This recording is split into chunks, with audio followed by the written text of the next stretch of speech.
Primeiro agradecer ao comitê do programa por ter aceito aí minha proposta. Eu sou o Wilson do Brasil. O tema aqui hoje é a interconexão de data centers on-premises com cloud providers, né, providers de cloud pública, sempre com as premissas aí de alta disponibilidade e segurança. Qual a motivação, né, desse trabalho? Hoje nós temos uma alta demanda de migração de workloads on-premises para clouds públicas, né? Principalmente no Brasil, hoje a gente vê empresas aí de todos os tipos de indústria migrando as suas aplicações para os provedores de cloud pública, buscando o melhor time to market, não se preocupar tanto com a gestão de infraestrutura e focar os seus esforços na gestão do negócio em si, né? Porém, para a grande maioria ou para parte da indústria, há um requisito de manter-se essa infraestrutura híbrida, né? Nem tudo é migrado para a cloud, por questões, desde questões de segurança, né, manter o dado local em seu data center, até questões de latência, né, ir para um provedor de cloud implica em colocar a sua infraestrutura em uma infraestrutura centralizada, que às vezes você tem aplicações que dependem de uma baixa latência de comunicação local, então levar isso para a cloud pode não ser uma boa estratégia. Né? E há um requisito, né, nessa conectividade de como você vai manter sistemas rodando parte em cloud, parte em on-premise, né? Você pode ter aplicações rodando no data center em cloud, bancos de dados ou storage rodando no seu data center on-premise. Então existe um requisito ali de baixa latência, né? A menor latência possível, né? O mais próximo possível do como você tem, né? Uma aplicação rodando tudo on-premise. E também o requisito de alta disponibilidade e segurança, né? Não é uma premissa para a indústria hoje você ir para a cloud, mas você não pode perder nada em alta disponibilidade e muito menos em segurança, né? Um ponto aqui, né, que eu acho importante citar é que mesmo indo para a cloud, né, as boas práticas de engenharia de redes, de arquitetura de redes, né, elas precisam ser seguidas para você ter um ambiente com alta disponibilidade e com segurança, né? Muitas pessoas têm a ilusão de que o simples fato de você levar uma aplicação só para a cloud já vai te prover alta disponibilidade, né? Isso não é verdade. Se você simplesmente pegar uma aplicação sua, um servidor ali que roda uma aplicação, um monolito ali que roda tudo em um servidor só, por exemplo, você simplesmente levar isso para o cloud provider, isso não vai te prover alta disponibilidade, né? Você precisa saber usar os recursos de cloud, né? Que eu vou falar nos slides adiante, né? Que são divididos seus serviços em regiões, em zonas de disponibilidade, usar balanceamento de carga, usar a infraestrutura de plataforma como serviço, né? E software como serviço, né? Storage como serviço, banco de dados como serviço, para que realmente você tenha o ganho de ir para um cloud provider e usar toda a alta disponibilidade que ele pode te oferecer, né? E aí os casos de uso, né, onde você vai ter a sua infraestrutura rodando parte em cloud e parte on-premise, né? Tudo que compõe o que aplicações que o usuário final ali necessitam de um rápido tempo de resposta, né? Então tudo que se aplica a edge computing, IoT, CDNs, né? Onde você precisa ter o menor tempo de resposta possível para o cliente que está conectando na sua aplicação. Você vai ter coisas rodando em data centers, em CDNs espalhadas, né? Fisicamente o mais próximo dos usuários possíveis. E o core das suas aplicações pode ficar em cloud, por exemplo, para processar informação de back-end ou coisas que não são processadas em tempo real. Isso também faz muito sentido para infraestrutura dos sistemas financeiros ou sistemas de trade, né? Onde você tem, por exemplo, negociação de ações ou coisas desse tipo, onde estar conectado com baixa latência ao centro de onde essas ações são negociadas é muito importante. Um ponto aqui, né, eu vou falar de uma forma geral sobre provedores de cloud pública. Eu não quero privilegiar nenhum deles, né, não tenho uma relação com nenhum deles, mas Eu vou usar algumas terminologias aqui que fazem sentido, que são usadas na AWS, mas, de uma certa forma, os outros provedores, os grandes aí, também implementam as mesmas coisas, mudam os nomes, mudam um pouquinho o conceito, mas, no fim, a funcionalidade é a mesma, né? Antes da gente falar, então, de integração com-premise, vamos entender um pouquinho de como funciona uma rede de um cloud provider, né? Mundial aí. A primeira grande divisão que existe dentro da infraestrutura de um cloud provider são as regiões, né? O que são as regiões? São infraestruturas, né, geograficamente segregadas ao redor do mundo, né, e elas segregam recursos computacionais, né? Então, cada região tem a sua infraestrutura local ali, compartilhada, de network, compute e storage, né? Então, cada região, os cloud providers têm várias regiões espalhadas pelo mundo, né? E segrega essa infraestrutura de compute, storage e network dentro da própria região. Uma região não compartilha recursos de network, compute e storage com outra região. Esse é o conceito básico, né?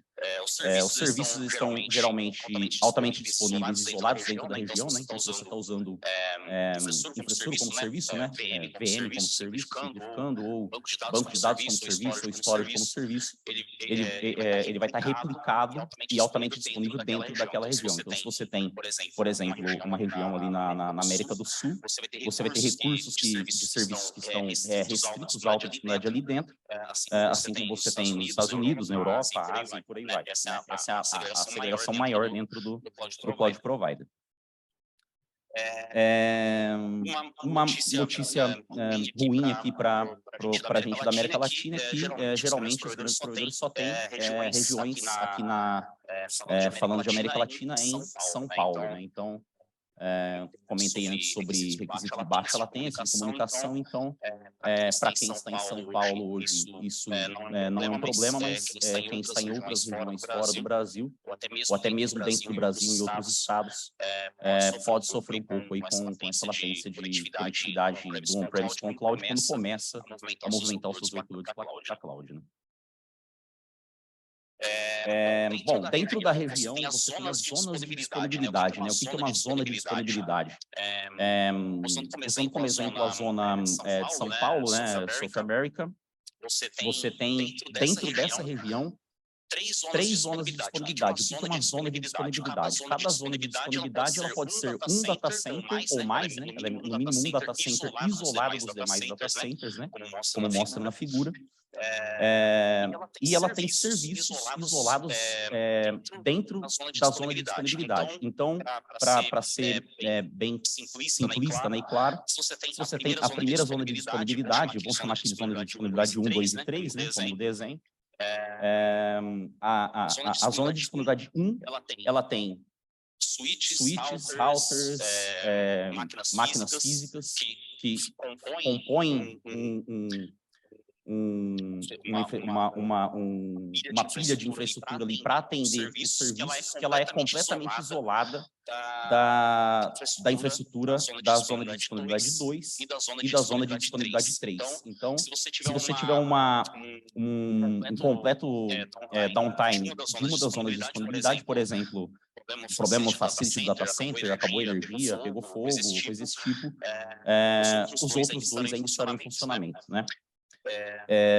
Então, é muito importante quando você deploya, né, quando você instala movimento, uma aplicação para cloud, que você use pelo menos mais de uma zona de disponibilidade, ou todas, né, se possível, para que o seu serviço esteja altamente disponível, né, com high availability aí no caso. Aí eu coloquei um exemplo. Você tem 3 zonas de disponibilidade, né, zona 1, zona 2, zona 3. Em que você tem ali um serviço de balanceamento de carga, né? Que ele fica... separei em 2 ali, né? Só para explicar, um de front-end, que seria o que estaria exposto para a internet, o de back-end, que seria um dos serviços de aplicação back-end. Então, esse balanceador de carga, ele recebe, né? As aplicações recebem as conexões da internet no balanceador de carga de front-end e distribui a carga entre servidores que vão estar nas 3 zonas de disponibilidade, né? E se a zona de disponibilidade 1 estiver fora, o Cloud Provider simplesmente tira dos... Ali o Load Balancer, na verdade, eu coloquei uma caixinha só, mas na prática são 3 caixinhas ali, né? Ele vai subir a infraestrutura nos 3, vai ter um recorde de DNS apontando por IP dos 3, né? Então, quando uma das zonas cai, o Cloud Provider tira esse IP do registro de DNS e passa a balancear apenas por 2 zonas, né? Então, aqui, o ponto aqui é não simplesmente migrar uma aplicação as is, né, do seu data center on-premise para o cloud, mas sim se adequar ao desenho de uma aplicação em cloud para que ela realmente seja altamente disponível e você consiga obter proveito disso, né? Entrando para dentro da infraestrutura do Cloud Provider, né, falando de network, o primeiro passo que você tem a fazer é criar um VPC, né? Aí tem... A maioria chama de VPC, tem outros Cloud Providers que colocam outro nome, mas, de novo, né, o conceito é o mesmo, né? Um VPC é uma rede isolada, uma rede virtual isolada dentro do Cloud Provider, né? É a primeira coisa que você tem que criar. Você cria um VPC, esse VPC ele pertence à região, né? E dentro do VPC você atribui um prefixo a esse VPC, aqui no exemplo eu coloquei 10/20 ali, IPv4 e um 2000 DB8 IPv6. E depois você pode segregar esse VPC em várias subnets, né, uma ou mais.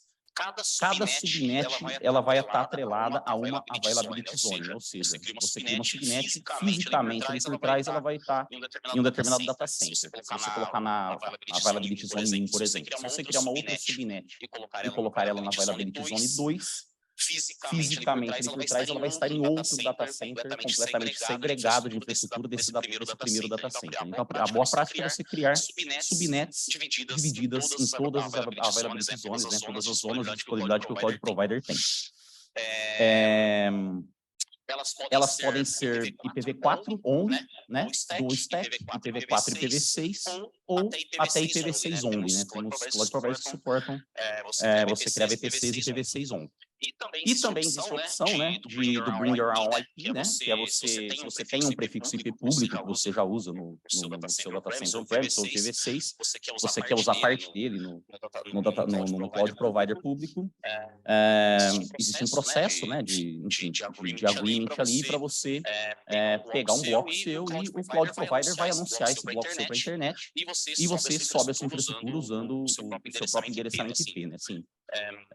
Onde isso pode ser aplicado, né? Por exemplo, se você opera uma infraestrutura de Ncast hoje já e você tem o mesmo prefixo IP anunciado em vários lugares do mundo, você vai para um Cloud Provider, você precisa, para incluir esse cara na infraestrutura de Ncast, você precisa usar o mesmo endereçamento IP, né? Então, seria um caso de uso. Ou outro, por exemplo, você tem alguma aplicação legada que roda em várias filiais ou várias coisas desse tipo, que está chumbado o IP, está atrelado o IP do servidor e você precisa ligar para a cloud e não consegue alterar o IP nos endpoints, então você consegue levar essa aplicação para a cloud sem que seja necessário alterar o IP ali, né? Então, existem casos de uso aí. O próximo passo, né, criado as subnets, a gente tem aqui um similar a uma VRF, né, que a gente tem no on-premise, que o cloud, de uma forma geral, chama de route table, né? Ele vem exatamente com o mesmo conceito da VRF, que é para, uma infraestrutura, você ter tabelas de roteamento segregadas para que você tenha, aqui a gente começa a falar já de segurança, né, para que você tenha determinadas redes que tenham um tipo de conectividade e outras redes que tenham outro tipo de conectividade, né? Então, um básico aqui para você fazer, falando de segurança com o Cloud Provider, é você criar pelo menos 2 route tables, né? E aí eu chamei uma ali de front-end route table, onde estariam as minhas subnets com as minhas aplicações, meus servidores, meus load balancers que estariam expostos para a internet, né? Eles vão receber conexão da internet, vão ter IPs públicos atrelados a esses serviços, né? E uma route table de back-end, onde eu colocaria ali meus servidores de aplicação, meus bancos de dados, por exemplo, que, enfim, eu não preciso receber conexão da internet partindo diretamente dos meus servidores de back-end ou para um banco de dados, por exemplo. Até então, aqui a gente está falando de um ambiente completamente isolado, né? Quando você cria um VPC, ele não fala com nada, né? É uma rede virtual completamente isolada dentro do Cloud Provider. Você precisa, até para acessar os próprios recursos ali dentro, para administrar, você precisa conectar esse cara com o mundo, né? E aí, quando a gente começa a falar de conexão externa, O primeiro exemplo aqui é como a gente conecta esses caras com a internet, né?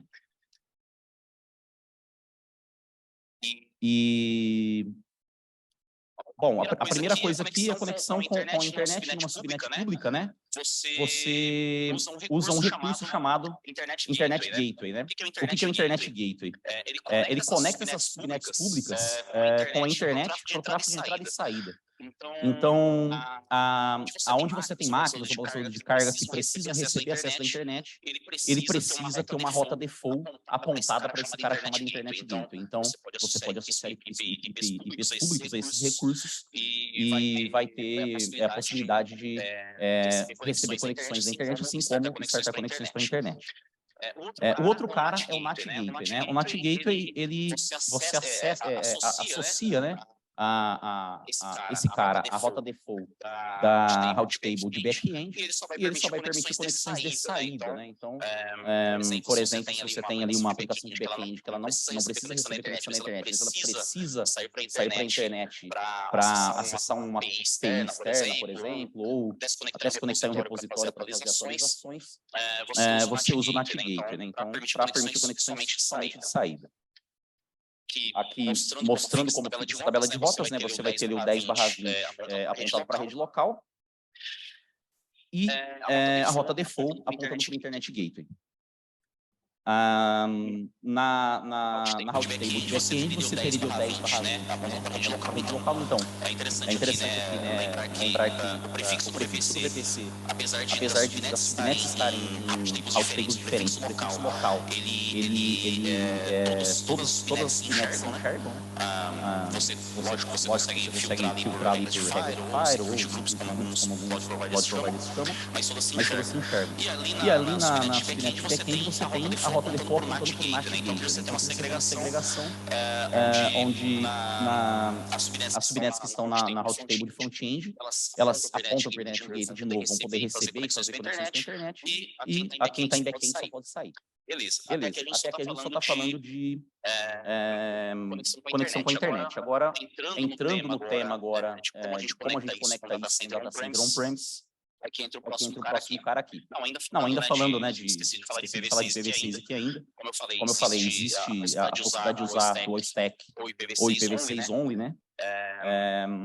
Então, ali no endereçamento que eu coloquei, a gente tem também ali o 2001 DB8 apontando local. Ali na tabela de rotas de front-end, você tem o gateway default, a rota default apontando para o Internet Gateway. E um dado interessante aqui, na de back-end, né? Você não tem NAT em IPv6, obviamente, né? Mas os cloud providers provêm esse tipo de gateway para a internet, que ele é um egress only, né? Ele é só saída. Então, se você quer endereçar suas máquinas ali de back-end com endereçamento IPv6, mas já quer um recurso padrão do cloud provider para não permitir que conexões da internet sejam que ele receba conexões da internet, né? Você pode atacar a rota default a esse gateway chamado de egress only, né? Então, ele só vai sair, não vai receber.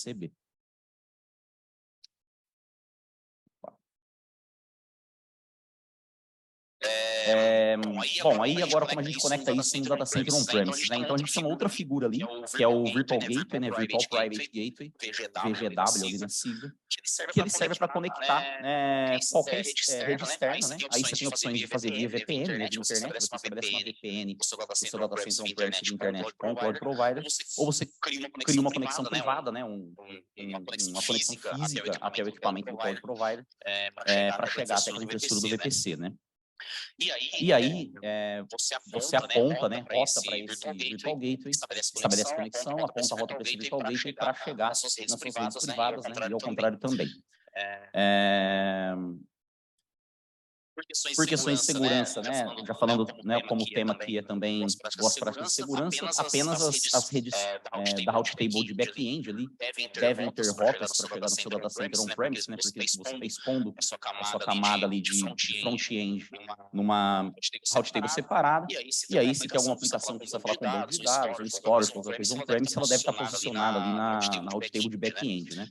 E ali você vai ter rota para poder chegar no seu data center on-premise. E esse cara aceita, de uma forma geral, então os cloud providers, BGP e rota estática. Né? A gente vai falar aqui, por exatamente questão de alta disponibilidade, vamos falar só de BGP, né? E aí, como que fica a tabela de rotas desse cara? Então, eu coloquei ali como no exemplo, no on-premise, no desenho anterior, a rota era 1064, né?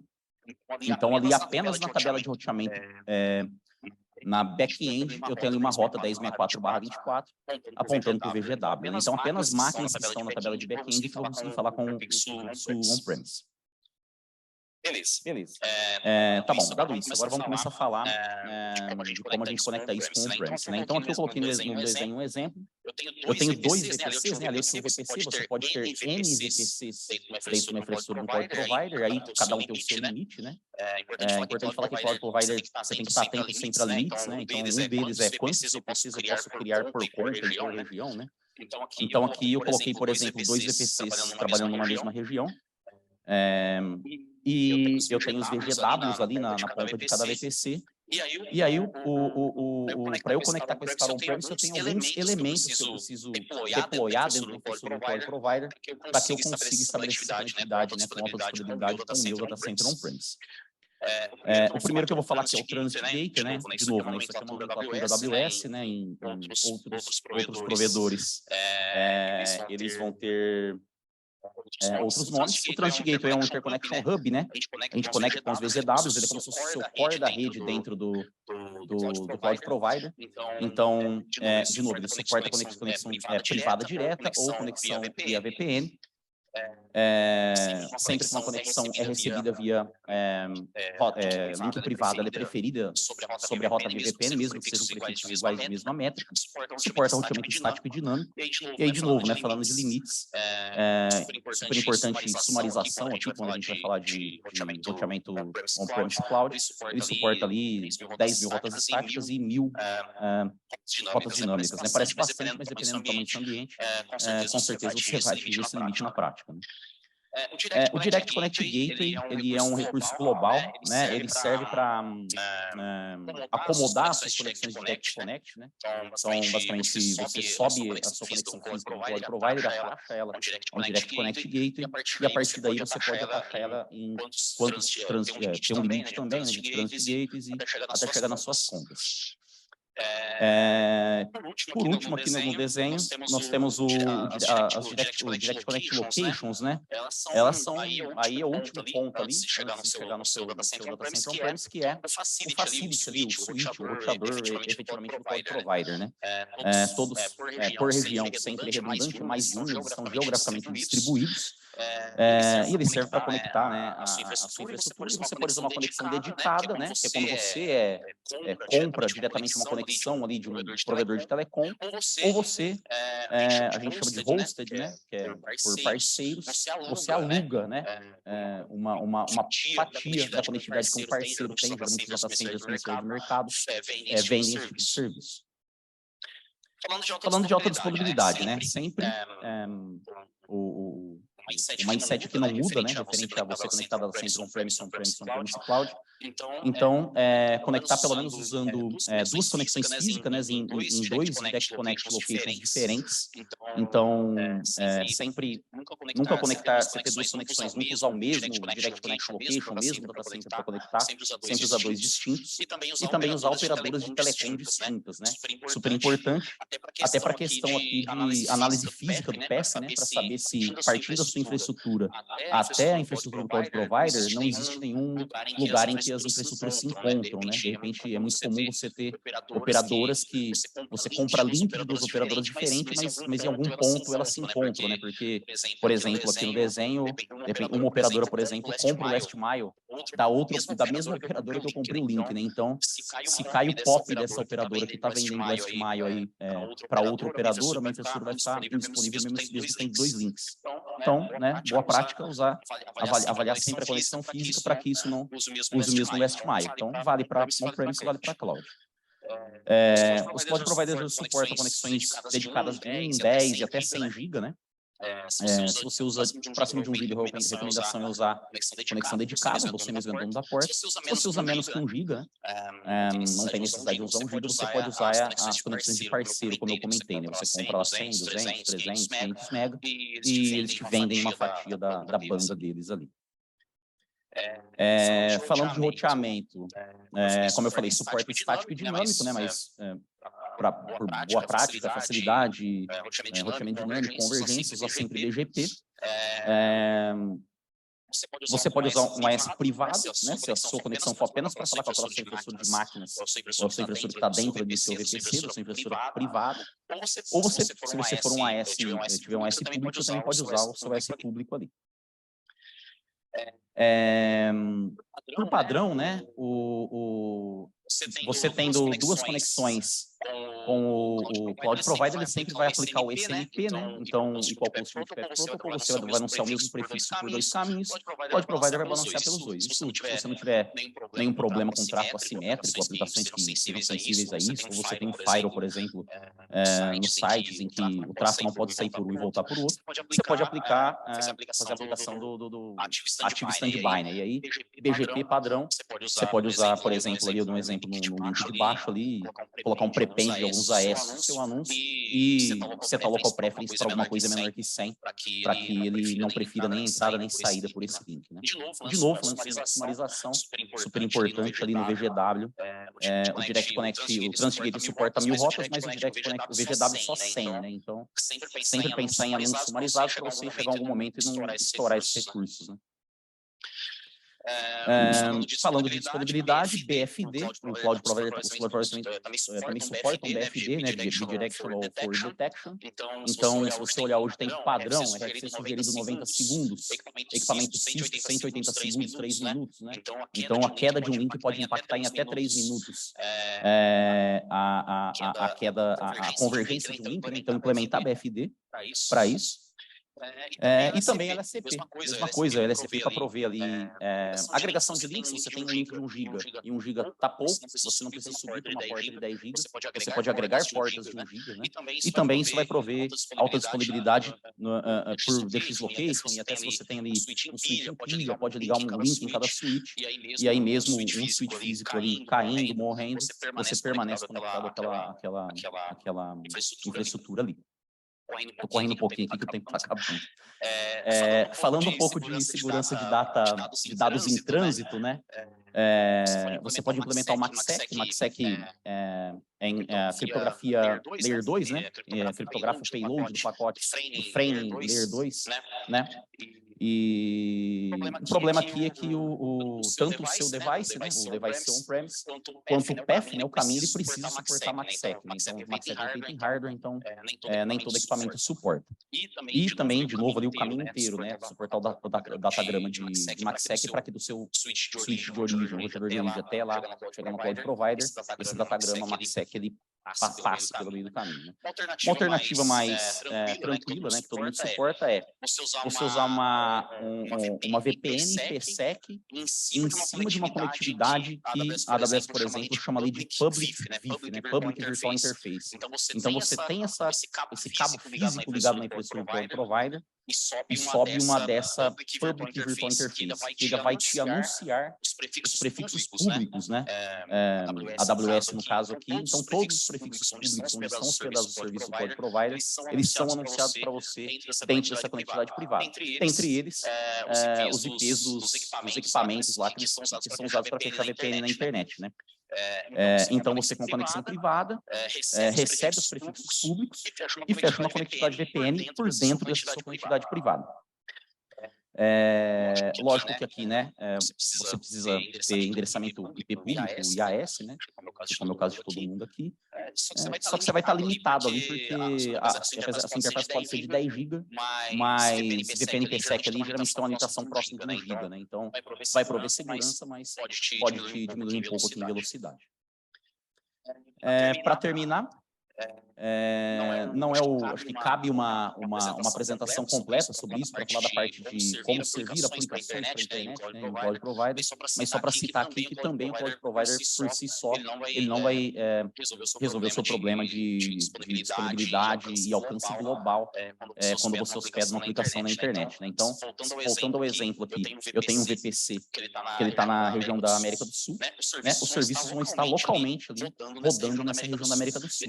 Ele vai ser anunciado para a internet pelo Cloud Provider localmente na América do Sul. Então, se você tem clientes que acessam suas aplicações de forma global, você ainda vai ter um problema de latência, tempo de resposta desses usuários que estão longe aqui da América do Sul. Então, né, boa e velha CDN continua sendo solução para quando você hospeda uma aplicação dentro de um cloud provider. Você pode usar os próprios cloud providers, eles têm soluções de CDN que eles vendem, ou você pode usar um terceiro também, como você usa no seu data center on-premise.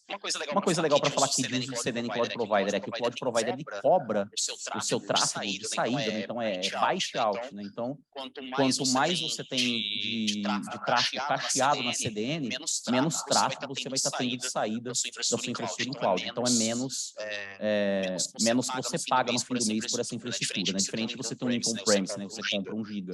Tanto faz se você está usando 100, 200, 500, 900 mega. O valor é o mesmo, né? No cloud provider é byte out. Ele vai somar todos os bytes que saíram da infraestrutura e no fim do mês vai te pagar. Se você usa uma CDN, cacheando os seus acessos, vai ser muito menos tráfego saindo. E também servidores menores, né? Para atender ali. Então, o uso de CDN também implica, além de melhorar o acesso do usuário, menor custo dentro da infraestrutura do cloud provider. Além, né, das outras coisas, né, proteção DDoS, eu também quis falar aqui de Web Application Firewall, né, para você precisa deployar a parte. Muita gente confunde até CDN, DDoS Protection e o AF, né, são coisas distintas, né, ataque DDoS para exaurir, esgotar recursos de infraestrutura ou esgotar seus links. O AF, ataques direcionados para acessar de forma maliciosa a aplicação, extrair algum dado ali, né. Mas isso, enfim, falar de parte de infraestrutura seria até uma outra apresentação completa aí. Para finalizar, conclusão, né? Mesmo em cloud, a gente vê aqui que não é somente uma equipe ali de administradores de sistemas subirem os seus serviços em cloud, que ele vai estar altamente disponível ou vai estar seguro, né? Precisa ter uma arquitetura de engenharia de rede ali, seguindo boas práticas, para que esse negócio funcione direito. A latência entre o cloud provider e o on-premise, aqui na América Latina, hoje, ela é um problema, né? De novo, para quem está em São Paulo, vai ter conectividade local, para quem está fora de São Paulo ou até fora do Brasil, vai ter uma latência alta, né, para essa comunicação. O papel do engenheiro de redes aqui, ele precisa trabalhar perto dos times de aplicação, perto dos times de desenvolvimento, para planejar uma arquitetura correta, né? A gente vê aqui que é desde o Layer 1 até a camada 7, né? Tudo envolve como você vai se conectar, como você vai dividir infraestrutura, aonde você vai subir CDNs ou coisas do tipo. Então, o papel do engenheiro de rede é muito importante também dentro do cloud provider, não se perde aqui. Automação, né? O mindset de automação desde o primeiro dia, né? Quando você está no cloud provider, você não tem mais um console ali de um equipamento para você se logar e fazer as configurações, tudo é feito através de uma interface web, através de código. Então, pensar em infraestrutura como código desde o começo vai te ajudar muito em confiabilidade e escala. Perfeito. No tempo. Obrigado. Fechou. Muchísimas gracias. Wilson. Agradecemos muito a Wilson. Alguém tem alguma pergunta? Abrimos el espacio de preguntas para aquellos que quieran participar. Preguntas para Wilson. Alguma pergunta Se lo para digo, Wilson? siempre traigo speakers de primer nivel. Sempre É horário do trago almoço. speakers de primeiro Se lo nível, digo. palestrantes de primeiro nível. Por allá tenemos un Lá temos valiente corajoso que va a hacernos que una vai fazer uma pergunta. Bueno, voy a hacer la pregunta en español. Vou fazer a no hablo pergunta em muy buen espanhol, eu não portugués. sei falar português. Quisiera Eu saber gostaria de tu saber sobre sua experiencia, si has visto este tipo de tecnología sobre desplegada esse en tipo de IXPs en la región en tecnologia Latinoamérica, implementada em XPs na que região hayan da ayudado, América digamos, a Latina, que mover tenham contenido ajudado de a mover gobierno o conteúdos de de bancos que governos ou de atienden, digamos, bancos es un que problema que tenemos en atendem. É um Bolivia. problema que temos na Contenido Bolívia, local, conteúdo bancos, local de gobierno, bancos e governo sale fuera del país, pra- digamos, y sai se do tarda país más, e tenemos problemas de demora latencia. mais, temos Entonces, dificuldades yo com a veo latência. que esto podría resolver ese Eu acho problema, que isso pero a poderia veces resolver esse asimilar esta problema, tecnología es un poco mas complejo, ¿no? Tal vez tú has assimilar visto essa estos casos en tecnologia otro talvez país. seja uma coisa complexa. Será que você viu esses casos em outro país? Não consegui ouvir direito. Eu não consegui ouvir. Eu não consegui ouvir, tá baixo o som aqui em cima da pergunta. Se alguém puder me ajudar.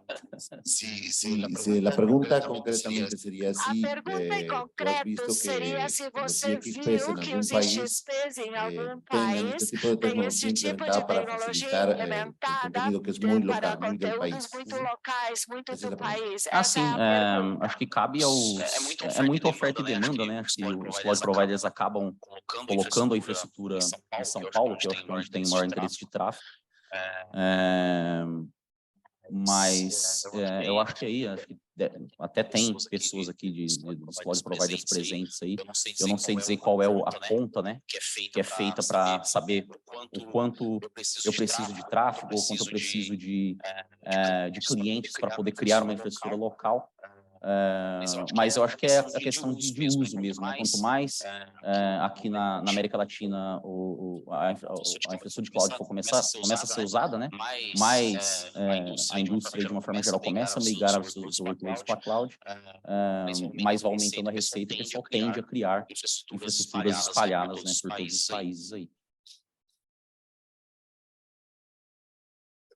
Otra pregunta, Julio. Outra pergunta? Não, eu queria saber, tem o VPC, você tinha lá as três regiões, né? As zonas de disponibilidade.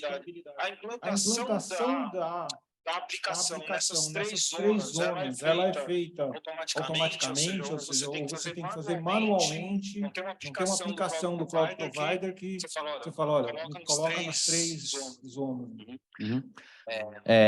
Por padrão não, né? Por isso que, né, o tema aqui é como subir a infraestrutura mantendo alta disponibilidade. Então, o cloud provider ele te dá o recurso, né? Ele te dá a possibilidade de você subir em 3 zonas, né? Estou dando o exemplo de uma que tem 3 zonas, podem ter regiões que tem mais ou menos. E você precisa usar o serviço do cloud provider para que o tráfego da aplicação seja distribuído entre as 3, né? O serviço de load balancer, por exemplo. Ou quando você vai subir um banco de dados como serviço, que aí é totalmente gerenciado pelo cloud provider, você só cuida das tabelas ali dos dados, né? Não cuida da engine de banco de dados, você também precisa dizer para ele que você quer subir em uma região, em uma zona, em 2 zonas ou em 3 zonas. Então, cabe ao papel do arquiteto, vou chamar assim, né? Tanto o arquiteto de rede quanto o arquiteto de aplicações, fazer esse desenho.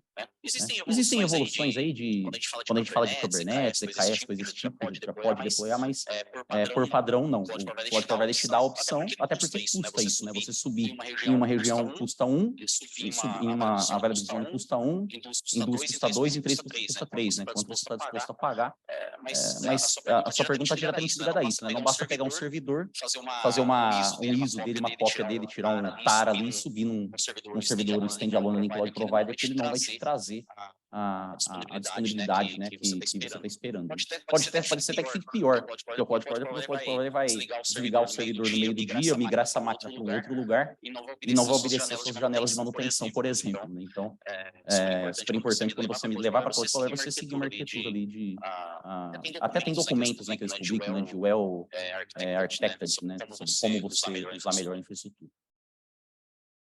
Bueno, muchísimas gracias a Wilson. Agradecemos Con esto muito a terminamos Wilson, la com sesión isso de la terminamos mañana a de nossa LACNOG. sessão